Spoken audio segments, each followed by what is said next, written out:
Leadership, क्या ये सिर्फ परफॉर्मेंस के बारे में है या फिर ये राजनीति और रणनीति का भी खेल है? आज हम चाणक्य की सदियों पुरानी रणनीतिक बुद्धिमत्ता को समझेंगे और देखेंगे कि कैसे ये सिद्धांत आज के लीडर्स की सबसे बड़ी, सबसे मुश्किल चुनौतियों से निपटने में मदद कर सकते हैं। हम अक्सर सोचते हैं कि करियर के सबसे बड़े खतरे नंबर्स में होते हैं, फाइनेंशियल या ऑपरेशनल, है ना? लेकिन चाणक्य के अनुसार असली खतरा तो लोगों के बीच छिपा है, राजनीतिक दांव पेच में, आपसी रिश्तों में। ये वो अनदेखे जाल हैं जो सबसे काबिल लीडर्स को भी नीचे गिरा सकते हैं। तो जरा सोचिए, क्या हो अगर इन मॉडर्न चुनौतियों का समाधान 2300 साल पहले ही लिखा जा चुका हो। आचार्य चाणक्य एक महान रणनीतिकार, जिनके सिद्धांत आज के कॉर्पोरेट वॉरजोन के लिए एक पावरफुल और टाइम टेस्टेड प्लेबुक की तरह हैं।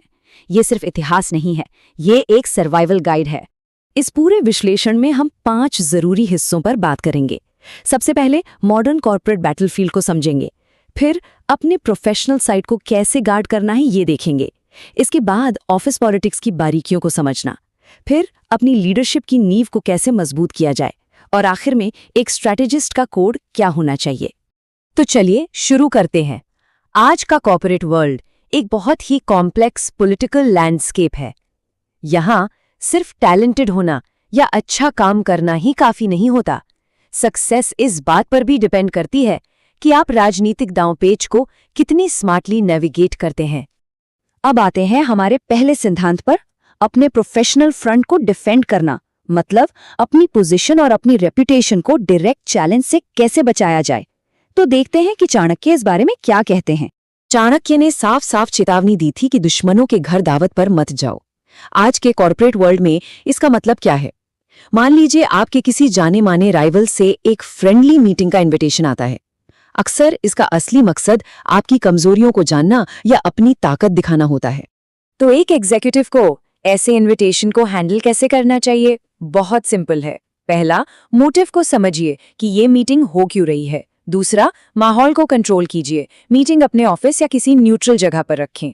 तीसरा, इंफॉर्मेशन लिमिट में शेयर करें, बस उतनी ही जितनी जरूरी हो। और चौथा, हमेशा एक प्रोफेशनल दूरी बनाए रखें। इस तरह आप एक संभावित जाल को एक कंट्रोल्ड बातचीत में बदल सकते हैं। चाणक्य का एक और कमाल का सिद्धांत है, उस जगह पर कभी मत रहो जहां बार बार आपका अपमान होता हो। सोचिए, एक हाई स्टेक्स प्रोजेक्ट मीटिंग चल रही है और आपकी बात को लगातार इग्नोर किया जा रहा है या छोटा दिखाया जा रहा है।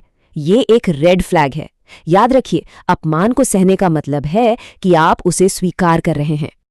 और देखिए, चाणक्य का यह पावरफुल कोट इसी बात पर जोर देता है, सेल्फ रिस्पेक्ट ही लीडरशिप की बुनियाद है।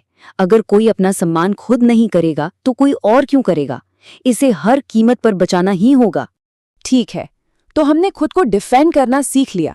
अब थोड़ा आगे बढ़ते हैं। अब देखते हैं कि उन खतरनाक सिचुएशंस को कैसे हैंडल करें जहां दूसरे पावरफुल लोग इन्वॉल्व हों। यहां पर स्ट्रैटेजी और भी बारीक हो जाती है। एक सिचुएशन इमेजिन कीजिए, 2 सीनियर वीपीज हैं और एक बड़े प्रोजेक्ट के बजट को लेकर दोनों में जबरदस्त क्लैश चल रहा है और वो दोनों चाहते हैं कि आप उनका साइड लें। चाणक्य कहते हैं कि ऐसे पावर स्ट्रगल के बीच में पड़ना सबसे बड़ी बेवकूफी है। इसमें आप एक मोहरा बनकर रह जाएंगे और आखिर में दोनों ही आपके दुश्मन बन जाएंगे। तो एक स्मार्ट लीडर क्या करता है? देखिए, पब्लिक में दोनों के पॉइंट्स को मानिए, फिर पूरी बातचीत को कंपनी के बड़े शेयर्ड गोल्स की तरफ मोड़ दीजिए। स्ट्रैटेजिक रूप से न्यूट्रल रहते हुए पर्दे के पीछे एक सोल्यूशन निकालने में मदद कीजिए।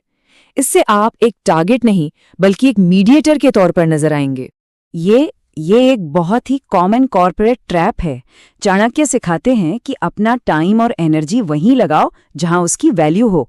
अगर कोई टीम लगातार आपकी एक्सपर्टीज का इस्तेमाल कर रही है लेकिन ना तो क्रेडिट देती है ना ही बदले में कोई मदद, तो समझ जाइए वो आपकी अच्छाई को आपकी कमजोरी समझ रही है। अपनी एनर्जी को वहां लगाइए जहां उसका सम्मान हो।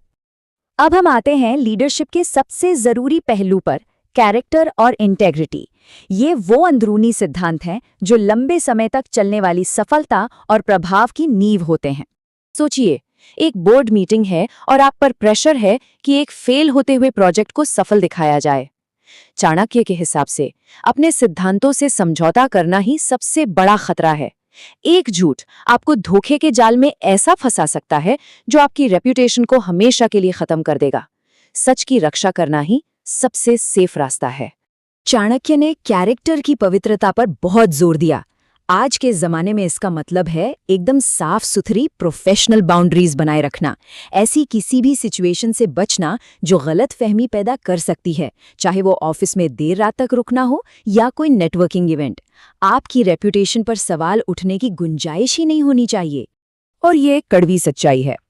एक लीडर के लिए उसकी इंटेग्रिटी, उसकी रेप्यूटेशन ही उसकी असली करेंसी है। इसकी हिफाजत हर चीज से बढ़कर करनी चाहिए। तो अब तक हमने जो कुछ भी सीखा है उसे एक साथ लाते हैं। ये आपका पर्सनल स्ट्रेटेजिक कोड है जिसे आप कल से ही अपनी प्रोफेशनल लाइफ में, चाहे ऑफिस हो या कोई नेटवर्किंग इवेंट, लागू कर सकते हैं। इन कमांड्स को याद रखिए। कभी भी अपने राइवल के जाल में मत फंसिए। अपमान को कभी भी स्वीकार मत कीजिए। पावर स्ट्रगल में हमेशा न्यूट्रल रहिए। अपनी एनर्जी को सही जगह इन्वेस्ट कीजिए।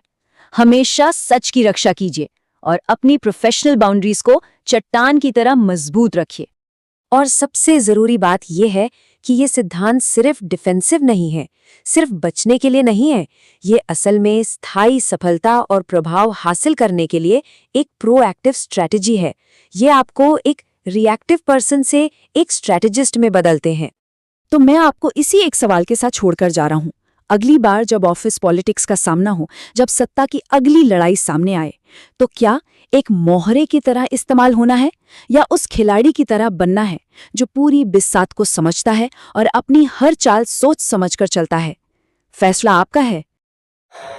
हेलो दोस्तों, अगर आप यहाँ तक वीडियो देखा है आपने तो आपको कुछ ना कुछ वैल्यूएबल चीज़ मिला होगा। इसके लिए आप मुझे कमेंट में बता सकते हो कि आपको इससे क्या सीखने को मिला इस वीडियो से, और साथ में मुझे ये भी बताना कमेंट में कि अगला जो है कि वीडियो आपको किस टॉपिक पे चाहिए, और वीडियो को लाइक करके जाना। Thank you.